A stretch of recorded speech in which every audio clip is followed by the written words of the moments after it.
रहा है, मोटापा ज्यादा बढ़ रहा है, हमारे घुटनों के दर्द, कमर के दर्द, कंधों के दर्द ज्यादा बढ़ रहे हैं मांसाहारी लोगों को, तो हम क्यों फालतू में इस दुनिया में जाएं, मांस खाने वाले बने। इसलिए मेरा आप सभी से एक विनम्र निवेदन है, मैं तो ये मान के आपसे ये बात कह रहा हूं कि हम में से तो शायद ही कोई भारत स्वाभिमान का कार्यकर्ता होगा जो मांसाहारी अब तक बचा होगा, अन्यथा तो वो शाकाहारी हो गया होगा।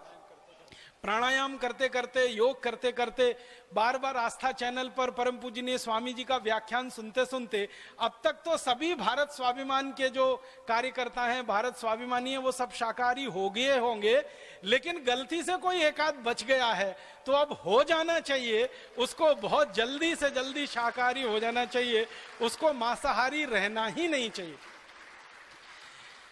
अभी कई बार ये मांसाहारी लोग एक कुतर्क देते हैं, वो ये देते हैं कि मांस में प्रोटीन ज्यादा मिलती है, और प्रोटीन का दूसरा हमारे पास कौन सा स्रोत है अगर हम मांस नहीं खाएं तो।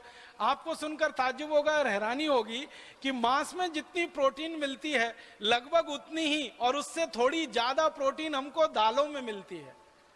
अगर आप 1 किलो मांस खाते हैं और 1 किलो मांस में जितनी प्रोटीन आपको मिलनी है उससे ज्यादा प्रोटीन 1 किलो मूंग की दाल खा लो, उसमें मिल जाएगी आपको।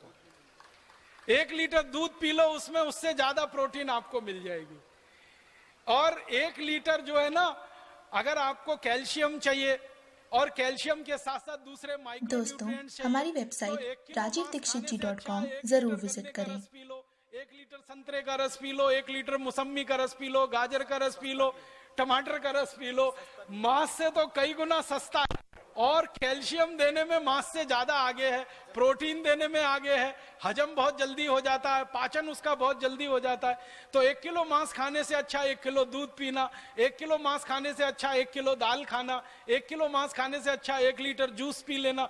हर स्थिति में शाकाहारी भोजन मांसाहारी भोजन से क्वालिटी में बहुत अच्छा है और कीमत में बहुत सस्ता है। मैंने अभी थोड़ी देर पहले एक कैलकुलेशन किया, वो ये कि अगर हम 1 एकड़ खेत में खेती करें और 1 एकड़ खेत की खेती में साल में 4 फसल लें और 4 फसल में गेहूं भी हो, 4 फसल में चावल भी हो जाए, 4 फसल में दालें भी हो जाएं, कुछ सब्जियां भी हो जाएं, तो 1 एकड़ खेत में जितनी खेती हम करेंगे साल भर में, उसमें 22 लोगों का भोजन हम दे सकते हैं। 1 एकड़ खेत में खेती करके 22 लोगों का पेट भरा जा सकता है पूरे साल में जितना उत्पादन होगा। उसी 1 एकड़ खेत में जितना अन्न पैदा हो, उस पूरे अन्न को किसी जानवर को खिलाया जाए और उसका मांस पैदा किया जाए, तो उस मांस से पूरे साल में सिर्फ 2 लोगों का ही पेट भर सकता है।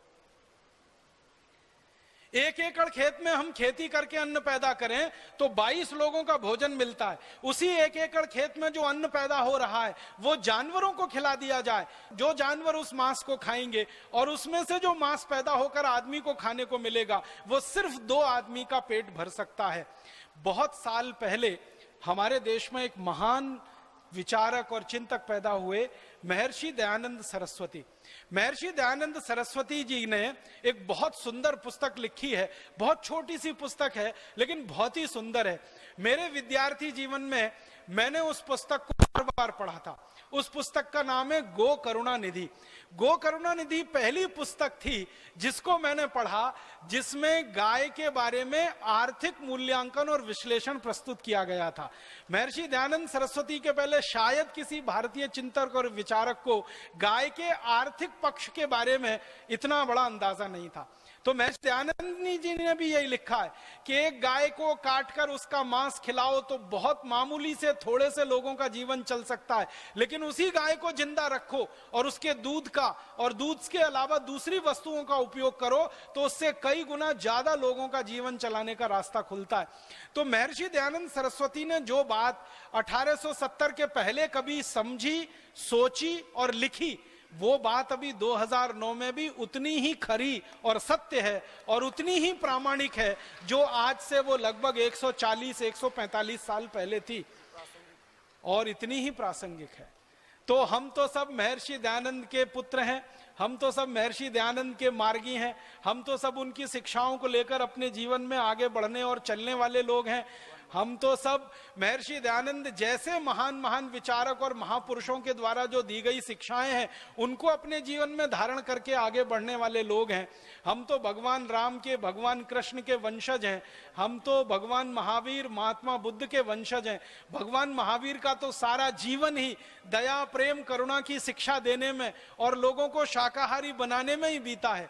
2500 साल पहले उन्होंने जो कुछ कहा अहिंसा के लिए, सत्य के लिए, अपरिग्रह के लिए, वो सब 2500 साल बाद भी उतना ही प्रासंगिक है और महत्वपूर्ण है।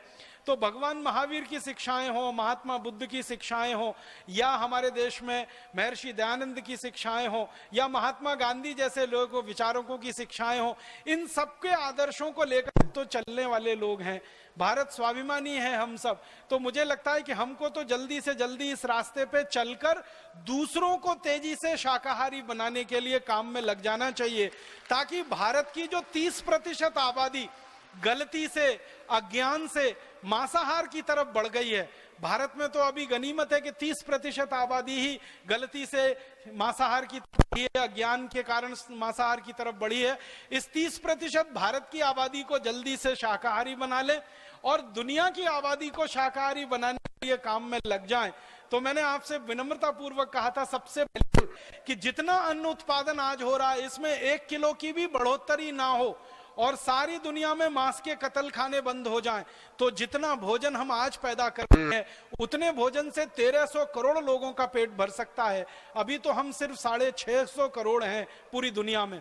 माने पूरी दुनिया की भूख मिट सकती है, पूरी दुनिया की बेबसी खत्म हो सकती है, लोगों की लाचारी खत्म हो सकती है। हर दिन 40,000 लोग, बच्चे भूख से जो मर रहे हैं उनको बचाया जा सकता है। सारी दुनिया के पर्यावरण को सुरक्षित रखा जा सकता है और दुनिया में गर्मी पैदा करने वाले जो कारक हैं उन कारकों में मांस सबसे बड़ा कारण बन गया है। इसको खत्म किया जाए तो गर्मी कम की जा सकती है, सारी दुनिया के जंगल बचाए जा सकते हैं, पीने वाले पानी का सदुपयोग किया जा सकता है, उस पानी को बचाया जा सकता है, बेहतर कामों में लगाया जा सकता है। ये सब फायदे ही फायदे हैं। बस नुकसान एक ही है कि मांसाहारी लोग अगर दुनिया में शाकाहारी हो गए, मांस पैदा करने वालों को कोई दूसरा रोजगार ढूंढना पड़ेगा, कोई